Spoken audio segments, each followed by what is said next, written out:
야고보서는 어떤 책인가 하면 믿음과 행함의 관계에 대해서 말씀하며 행함에 대해서 강조하는 책입니다. 믿음과 행함의 관계, 그 믿음이 있으면 반드시 행함이 있어야 된다는 것을 강조하는 성경이 바로 야고보서인 것이죠. 여러분, 그래서 이 야고보서를 보면 우리가 어떤 일들을 행해야 되는지에 대해서 참 많이 고민하고 있는 것을 볼 수 있습니다. 말씀을 듣기만 하지 말고 실천하는 사람이 되어야 한다. 또 고아와 과부를 환난 중에서 돌보는 일을 해야 된다. 또 사람을 차별하여 대해서는 안 된다. 또 혀를 잘 제어해서 말에 실수가 없어야 한다 등등 참된 믿음을 가진 사람은 이런 삶을 살아야 한다는 것에 대해서 강조하고 있는 것을 볼 수 있습니다. 여러분들 이제 이 야고보서가 마무리되는 시점에 이 야고보가 무엇에 대해서 강조하고 있는 것을 볼 수 있는가 하면 기도에 대해서 강조하고 있는 것을 볼 수 있습니다. 여러분, 오늘 본문은 6절로 이루어져 있는데 매 절마다 살펴보면 어떤 단어가 들어가 있는 것을 볼 수 있습니까? 매 절마다 빠지지 않고 기도라는 단어가 들어가 있는 것을 볼 수 있습니다. 기도할 것이요 기도할지니라 믿음의 기도 서로 기도하라 기도한즉 기도하니. 여러분, 이렇게 한 구절도 빠짐없이 기도라는 단어가 들어가 있는 것을 볼 수 있는 것이죠. 기도 계속해서 기도에 대해서 말씀하면서 우리가 무엇을 해야 된다는 것에 대해서 강조하고 있습니까? 기도해야 된다는 것에 대해서 강조하고 있는 것을 볼 수 있습니다. 이 하나님께 기도하는 일이 우리에게 너무도 중요한 일이기 때문에 계속해서 기도에 대해서 강조하며 우리가 기도해야 된다는 것을 권면하고 있는 것을 볼 수 있는 것이죠. 자, 그래서 우리는 열심히 기도하는 일을 해야 되는데 우리가 어떤 때 기도하는 일을 해야 되느냐? 첫 번째로는 고난 당할 때 우리가 기도하는 일을 해야 합니다. 자, 1번 같이 한번 읽겠습니다. 고난 당할 때 기도하는 일을 해야 합니다. 네, 오늘 보면 13절 전반절 말씀 우리 함께 읽도록 하겠습니다. 너희 중에 고난 당하는 자가 있느냐? 그는 기도할 것이요. 여러분, 우리가 어떤 때 기도해야 됩니까? 특별한 때를 정해놓지 말고 사실은 항상 열심히 기도해야 되는 것이죠. 성경은 항상 쉬지 말고 우리가 기도해야 된다라고 말씀하고 있고 무시로 시도 때도 없이 항상 기도해야 된다라고 그렇게 말씀하고 있는 것을 볼 수 있습니다. 우리가 무슨 특별한 일이 있을 때만 기도하는 것이 아니라 시도 때도 없이 항상 쉬지 말고 열심히 계속해서 기도하는 일을 해야 한다는 것을 성경은 말씀하고 있는 것이죠. 여러분, 그렇지만 또 우리가 더 특별히 또 열심히 기도해야 될 때가 있지 않겠습니까? 그때가 언제인가 하면 바로 고난 당할 때인 것입니다. 고난 당할 때 또 우리들이 힘들고 어려운 일을 당하였을 때에 더 열심히 평소보다 더 열심히 기도하는 일을 해야 되는 것이죠. 자, 그러면 고난 당할 때 왜 우리들이 더 열심히 기도하는 일을 해야 되는 것일까요? 그 첫 번째 이유는 기도해야지 하나님께서 고난 가운데서 건져주시기 때문입니다. 자, 1-1번 같이 한번 읽겠습니다. 기도해야 고난 가운데서 건져주십니다. 여러분, 우리가 고난 당하였을 때에 그냥 가만히 있으면 하나님께서 우리들을 고난 가운데서 건져주실까요?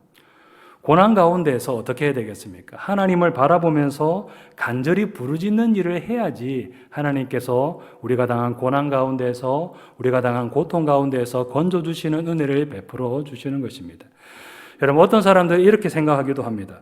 하나님께서 내가 지금 고난 당하고 있는 거 다 알고 계시지 않느냐?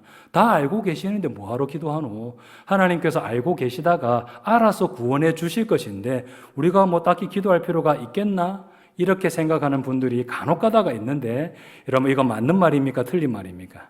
전혀 맞는 말이 아닌 것이죠. 하나님께서 다 알고 계신 것은 맞는 말이기는 하지만은 알고 계신다고 해서 그냥 건져주시는 것은 아닌 것입니다. 우리들이 하나님을 바라보면서 간절히 부르짖는 일을 할 때에 하나님께서 우리의 기도에 응답하여 주시는 것이고 우리들을 고통 가운데에서 건져주시는 것이죠. 여러분, 에스겔 36장 37절을 보면 이렇게 말씀하고 있습니다. 우리 함께 읽도록 하겠습니다. 주 여호와께서 이같이 말씀하셨느니라. 그래도 이스라엘 족속이 이같이 자기들에게 이루어 주기를 내게 구하여야 할지라. 아멘.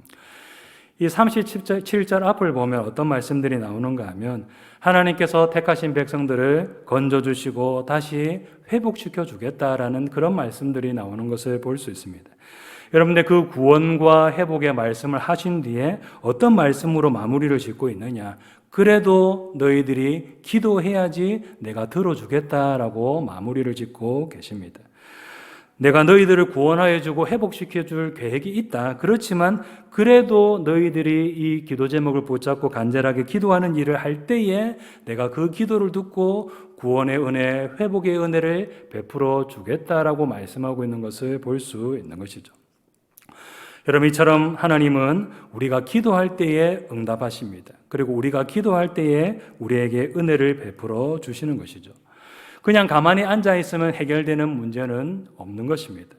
우리가 그 문제를 위해서 간절하게 기도하는 일을 할 때에 하나님은 우리의 기도를 들으시고 우리가 당하는 그 문제 가운데서, 우리가 당하는 그 고통과 고난 가운데에서 건져주시는 은혜를 베풀어 주시는 것입니다. 여러분, 그래서 우리는 고난 당할 때에 더욱더 간절하게 기도하는 일을 해야 되는 것이죠. 여러분, 두 번째로 고난 당할 때 우리가 기도해야 되는 것은 기도해야 고난 때문에 실족하지 않고 고난을 이겨낼 수 있기 때문인 것입니다. 1-2번 같이 한번 읽겠습니다. 기도해야 고난 때문에 실족하지 않고 고난을 이길 수 있습니다. 여러분, 사람이 고난을 당하게 되면 어떻습니까?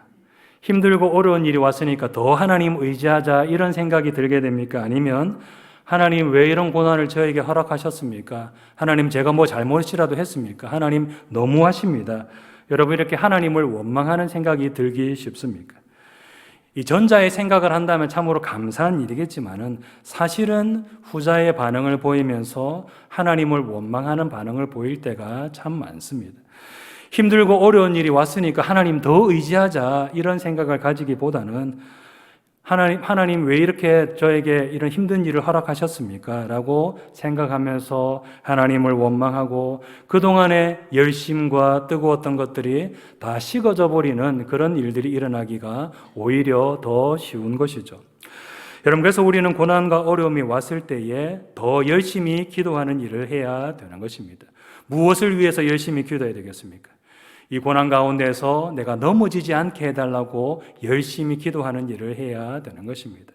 이 고난 때문에 하나님에 대한 마음이 식어지지 않게 해달라고, 더 열심히 하나님을 사랑하고 이 고난 때문에 더 하나님 바라볼 수 있게 해달라고, 하나님 의지하게 해달라고 더 열심히 이때에 기도하는 일을 해야 되는 것이죠.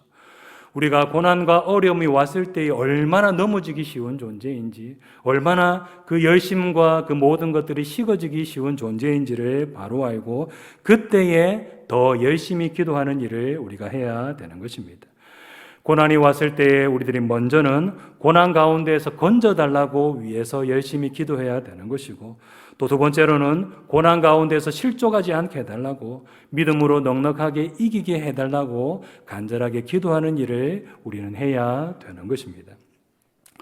여러분, 두 번째로 우리들은 어떤 때 기도해야 되는가 하면 즐거울 때에 기도하는 일을 해야 합니다. 2번 같이 한번 읽겠습니다. 시작. 즐거울 때 기도하는 일을 해야 합니다. 오늘 보면 13절 후반절을 보면 이렇게 말씀하고 있습니다. 함께 읽겠습니다. 즐거워하는 자가 있느냐? 그는 찬송할지니라. 여기 보면 찬송하라라고 되어 있는데, 여러분, 우리가 찬송을 두고 흔히 뭐라고 부릅니까? 찬송은 곡조 있는 기도다라고 그렇게 부르죠. 여러분, 그러면 왜 찬송이 곡조 있는 기도입니까? 이 찬송의 가사를 보면 그 찬송이 하나님께 간구하고 하나님과 영적으로 교제하는 기도의 형식으로 이루어져 있는 것을 볼 수 있기 때문인 것입니다. 여러분, 찬송의 가사들을 보면 어떤 내용이 나오는 것을 볼 수 있습니까? 하나님의 도우심을 구하는 간구의 내용, 기도의 내용이 나오는 것을 볼 수 있고, 또 하나님께 감사하는 감사의 고백의 내용이 나오는 것을 볼 수 있습니다. 여러분, 또 하나님에 대한 신앙의 고백에 대한 내용이 담겨져 있고, 하나님의 말씀대로 살겠습니다 하는 결단의 내용도 이 찬송에 담겨져 있는 것을 볼 수 있는 것이죠. 여러분, 이렇게 찬송을 살펴보면 이 찬송이 기도와 구별되는 다른 행위가 아니라 찬송이 곧 하나님께 드리는 기도다라는 것을 우리가 알 수 있는 것입니다. 여러분, 그래서 오늘 본문에 나오는 찬송하라는 하나님께 기도하라 이렇게 바꾸어 볼 수 있는데, 우리들이 즐거울 때에 어떤 기도를 드려야 되느냐? 첫 번째로는 하나님께 감사하는 기도를 드려야 합니다. 2-1번 같이 읽겠습니다. 하나님께 감사하는 기도를 드려야 합니다. 오늘 본문에 나오는 즐거울 때는 평안한 때를 말합니다. 아무런 어려움이 없고 모든 일들이 잘 돌아가는 그런 평안할 때를 말하는데, 그럼 이렇게 평안할 때에 우리가 하나님께 어떤 기도를 드려야 되느냐? 바로 하나님 감사합니다라는 감사의 기도를 우리가 드려야 되는 것입니다. 여러분, 우리가 평안을 누릴 때에 그 평안은 누가 허락하여 주신 것입니까? 내가 열심히 했기 때문에 내가 평안을 누리는 것입니까? 아니면 하나님께서 은혜를 베풀어 주셨기 때문에 내가 평안을 누리는 것입니까? 하나님께서 은혜를 베풀어 주셨기 때문에 우리가 평안을 누릴 수 있는 것입니다. 우리가 열심히 산다고 해서 평안 누릴 수 있습니까? 노력한다고 해서 평안 누릴 수 있습니까? 아닙니다. 하나님께서 돌보아 주시고 어려움이 없게 만드시고 또 어려운 일들 막아주시고 이렇게 우리들의 삶을 지켜주실 때, 그리고 그런 어려움이 있지만은 우리 마음 가운데 평안을 주실 때에 우리는 평안을 누릴 수가 있는 것이죠. 여러분, 그래서 우리들은 평안할 때에 이러한 평안을 허락하신 하나님께 감사의 기도를 드리는 일을 해야 되는 것입니다. 나로 인해서 내가 이런 평안을 누린다라고 결코 생각해서는 안 되는 것이죠. 이러한 평안을 허락하여 주신 하나님께 감사의 기도를 드리는 일을 우리는 해야 되는 것입니다. 여러분, 이렇게 하나님께 감사의 기도를 드리면 하나님께서 우리에게 어떻게 하여 주실까요? 더 크게 감사하고 계속해서 감사할 수 있도록 하나님은 우리에게 은혜를 베풀어 주십니다. 여러분, 이것을 감사의 순환 효과라고 부르는데, 우리가 하나님께 감사하는 일을 하면 하나님께서 우리에게 어떤 은혜를 베풀어 주시느냐? 우리들이 계속해서 감사할 수 있도록, 더 크게 감사할 수 있도록, 감사의 제목들이 계속 일어날 수 있도록 은혜를 베풀어 주십니다. 감사를 하면 더 크게 감사할 수 있도록 하나님께서 은혜를 베풀어 주신다라는 것이죠. 여러분, 그래서 우리들은 평안할 때에 이런 평안을 허락하여 주신 하나님께 감사하는 일을 잘해야 될 필요가 있는 것입니다. 감사하고 또 감사하고 계속해서 감사하는 일을 우리가 해야 되는 것이죠. 여러분, 두 번째로 평안할 때에 우리들이 어떤 기도를 드려야 하느냐? 평안할 때에 하나님을 계속해서 의지하게 해달라고, 하나님을 더 잘 섬기게 해달라고 기도하는 일을 해야 합니다. 2-2번 같이 한번 읽겠습니다.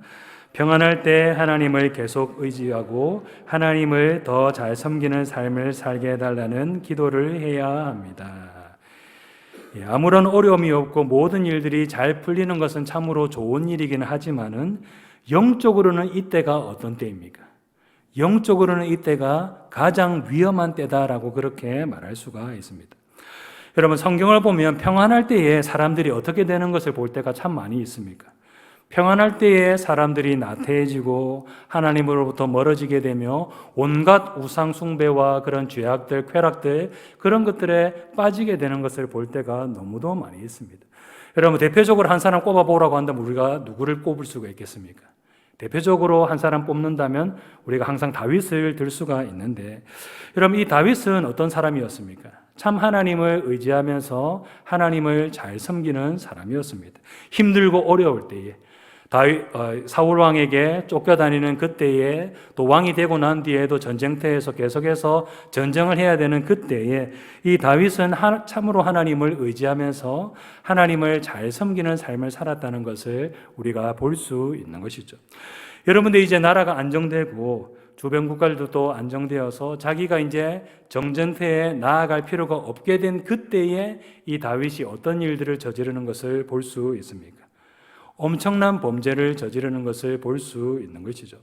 남편이 있는 여자를 강제로 취해버리고 그것으로도 부족하여서 그 여자를 완전히 자기 것으로 차지하기 위하여서 자기의 부하였던 그 여자의 남편을 전쟁터에서 몰래 죽도록 만드는 참으로 끔찍하고 엄청난 범죄를 저지르고 말았다는 것을 볼 수 있는 것입니다. 다윗의 생애를 볼 때에 어떻게 그렇게 신앙 좋았던 다윗이 그런 끔찍한 범죄를 저질 수 있느냐, 참으로 충격을 받을 수밖에 없는 그런 일을 평안과 번영을 누릴 때에 저지르고 말았다는 것을 볼 수 있는 것이죠. 여러분, 이것은 다윗만 그런 것이 아닌 것입니다. 성경을 보면 이런 사람들이 참 많이 나오는 것을 볼 수 있습니다. 힘들고 어려울 때는 참 하나님을 잘 섬겼던 사람들이 이 평안을 누리고 부요를 누리는 가운데 타락하고 죄악 가운데 빠지게 되었다는 것을 우리들이 수없이 찾아볼 수 있는 것이죠. 여러분, 이처럼 평안의 때는 육신적으로는 참 좋은 때이지만은 영적으로는 너무도 위험한 때다라고 말할 수 있습니다. 여러분, 그래서 우리들은 평안할 때에 어떤 기도를 드려야 하는가 하면 바로 하나님을 계속해서 의지하게 해달라고, 또 이때에 하나님을 더 잘 섬기게 해달라고 기도하는 일을 우리는 해야 되는 것입니다. 하나님께서 주신 평안 때문에 하나님께로부터 멀어지게 되는 것이 아니라 하나님께서 주신 평안에 감사하면서 하나님을 더 의지하게 해달라고, 하나님을 더 잘 섬기는 삶을 살게 해달라고 하나님께 더욱더 간절하게 기도하는 일을 우리는 해야 되는 것이죠. 여러분, 세 번째로 우리들은 어떤 때 기도하는 일을 해야 되는가 하면 병들었을 때에 기도하는 일을 해야 합니다. 3번 같이 한번 읽겠습니다. 병들었을 때 기도하는 일을 해야 합니다. 오늘 본문 14절을 보면 이렇게 말씀하고 있습니다. 우리 함께 읽겠습니다. 너희 중에 병든 자가 있느냐? 그는 교회의 장로들을 청할 것이요 그들은 주의 이름으로 기름을 바르며 그를 위하여 기도할지니라. 아멘. 여러분, 사람이 질병에 걸리게 되면 어떻습니까? 만사가 귀찮고 모든 것이 짜증이 나고 힘이 듭니다. 힘들고 어려운 일이 왔더라도 몸이라도 건강하면 어떻습니까? 뭐라도 해보고 좀 견뎌내고 이겨내 볼 수 있을 것입니다. 그런데 몸이 딱 병에 걸리게 되면 어떻습니까? 만사가 다 하기 싫어지고 거동하는데도 불편하고 아무것도 못하게 되는 것입니다. 여러분, 그래서 몸이 아프게 되는 것은 이 작은 문제가 아니라 매우 큰 문제라고 할 수 있는데, 자, 그래서 오늘 본문은 이런 때에 교회의 장로들을 청해서 기도를 반드시 받아야 된다라고 말씀하고 있습니다. 여러분, 여기에 나오는 장로는 오늘날 목회자에 해당되는데 질병에 걸리게 되었을 때에 목회자를 청해서 반드시 기도를 받아야 된다라고 말씀하고 있는 것을 볼 수 있습니다. 여러분, 근데 여기서 또 우리 성도님들 중에 이런 의문을 가지는 성도님들이 계신지 모르겠습니다. 자기가 직접 기도하면 안 되나? 꼭 목회자를 정해가지고 목회자의 기도를 받아야 되나? 혹시 이런 생각이 들 수도 있는데, 여러분, 병에 걸리게 되었을 때에 자기가 기도하면 안 되는 것입니까? 어떻습니까? 당연히 자기가 열심히 기도해야죠. 환자 본인이 열심히 간절하게 병이 낫게 해달라고 기도하는 일을 해야 되는 것입니다. 여러분, 근데 오늘 본문은 왜 목회자의 기도를 받아야 된다라고 그렇게 말씀하고 있는 것일까요? 여러분, 그것은 이 육체의 질병이 육체에만 영향을 미치는 것이 아니라 우리의 영혼에도 영향을 미치기 때문인 것입니다. 여러분, 사람이 병들게 되면 몸만 아프게 되는 것이 아닙니다. 그 영혼도 함께 병들게 되는 것을 볼 때가 참 많이 있습니다. 이 육체의 질병으로 인하여서 하나님을 원망하게 되거나 하나님께로부터 멀어지게 되거나 신앙의 열심이 식어져 버리는 그런 경우를 볼 때가 참 많이 있는 것이죠. 이 육체의 질병이 육체에만 영향을 미치는 것이 아니라 우리의 영적인 상태에도 영향을 분명히 미치는 것입니다. 여러분, 그래서 오늘 본문은 목회자를 청해서 기도를 받아야 한다라고 말씀하고 있는 것이죠. 목회자에게 병 낫기를 위해서 기도도 받고 또 목회자를 통해서 주시는 그 하나님의 말씀으로 위로를 받고 권면을 받아서 육체의 질병으로 인하여서 그 영혼까지 병드는 일이 없도록 해야 된다. 이것을 오늘 본문은 말씀하고 있는 것입니다. 여러분, 아무튼 병에 걸렸을 때에 환자 본인도 열심히 기도해야 되겠지만은 목회자의 기도를 받는 것이 반드시 필요한 일인데, 여러분, 사실 이 목회자의 입장에서는 이런 일이 어떤 일로 다가오는가 하면 상당히 부담스러운 일로 그렇게 다가옵니다. 왜 부담스러운 일로 다가오겠습니까? 내가 기도했는데 혹시 안 나오면 어떻게 하나, 이런 생각 때문에 부담스러운 생각이 드는 것이죠. 실제로 어떤 목사님에게 이런 이야기를 들은 적이 있습니다.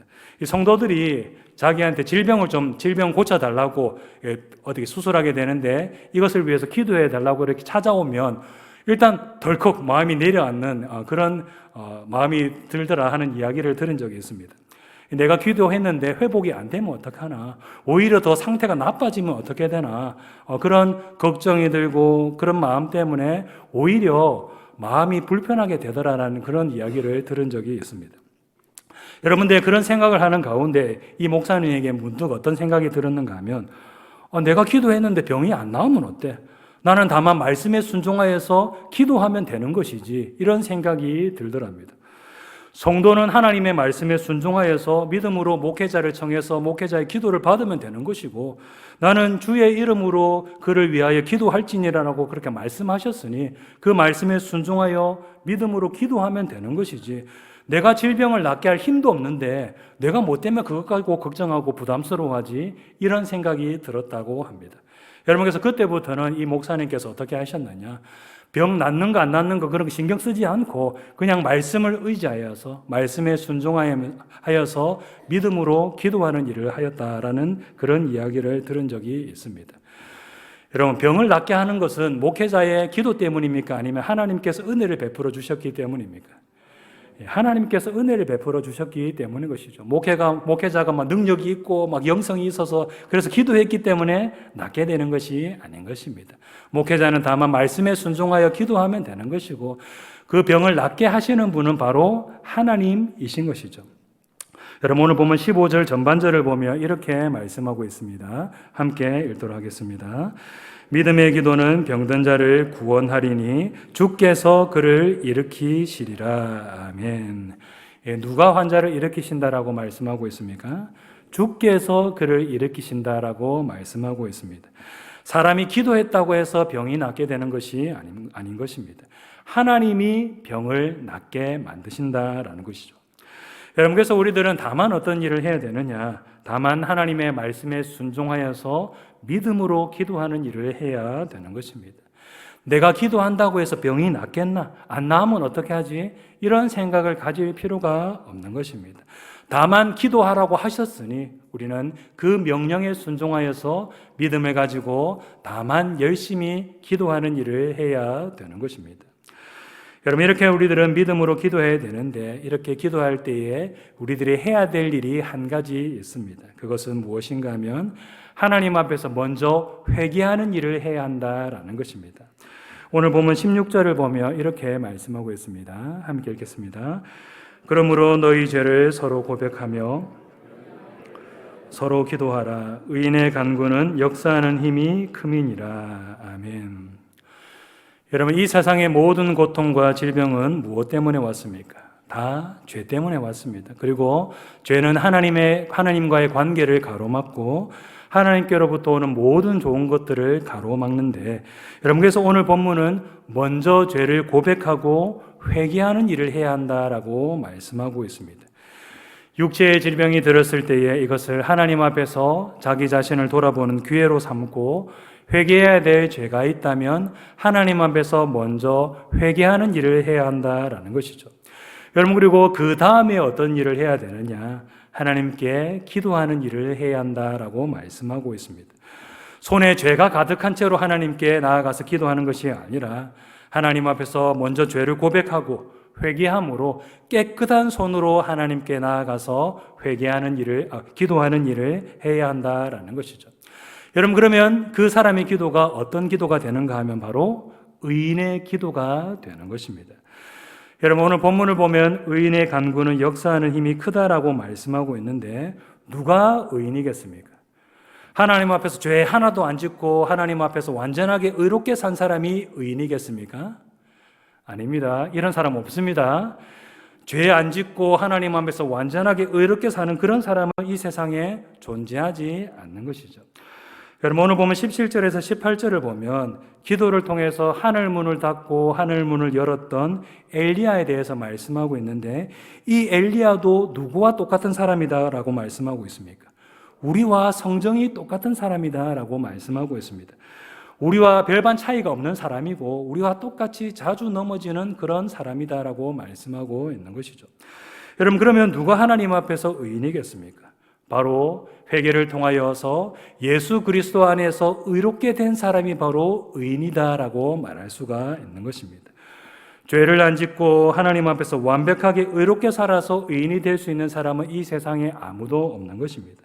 자주 넘어지지만은 하나님 안에서 죄를 고백하고 용서함을 받음으로 말미암아 하나님 안에서 예수 그리스도 안에서 의롭게 된 사람이 바로 의인이다라고 말할 수가 있는 것입니다.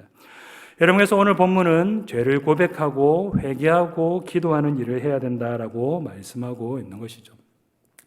먼저는 우리들이 하나님 앞에서 자기의 죄를 고백하고 회개하는 일을 해야 되는 것이고, 그 다음으로는 우리들이 어떤 존재가 되었다는 것을 믿어야 되느냐, 바로 하나님께서 기뻐하시는 의인이 되었다는 것을 우리가 분명하게 믿어야 되는 것입니다. 여러분, 그리고 또 우리는 무엇을 믿어야 되는가 하면, 내가 드리는 기도를 그냥 기도로 받아주시는 것이 아니라 하나님께서 의인이 드리는 기도로 받아주신다는 것을 믿어야 되는 것이고, 이 믿음으로 하나님께 나아가서 우리들이 기도하는 일을 해야 되는 것입니다. 나 같은 죄인이 기도한다고 해서 하나님께서 들어주시겠나? 이런 생각을 가지고 하나님께 나아가서는 결코 안 되는 것이죠. 예수 그리스도 안에 있는 우리들을 하나님께서 의인으로 여겨주신다. 그리고 내가 드리는 기도를 하나님께서 의인의 기도로, 역사하는 힘이 큰 기도로 받아주신다, 응답하신다. 우리들이 이 믿음을 가지고 하나님께 나아가서 기도하는 일을 우리는 해야 되는 것입니다. 여러분, 이제 말씀에 돌아가겠습니다. 우리가 항상 쉬지 말고 기도하는 일을 해야 되겠지만은, 특별히 고난당할 때, 또 즐거울 때에, 그리고 병들었을 때에 더 열심히 기도하는 일을 해야 합니다. 여러분, 그리고 기도할 때에 우리는 회개하는 일을 먼저 해야 되고, 하나님께서 우리들을 예수 그리스도 안에서 의인으로 여겨주신다라는 믿음을 가지고 하나님께 기도하는 일을 해야 합니다. 우리 성도님들이 이것을 기억하시고 이러한 믿음을 가지고 하나님께 나아가서 더욱더 열심히 기도하는 우리 모든 성도님들 다 되시기를 주님의 이름으로 축복합니다.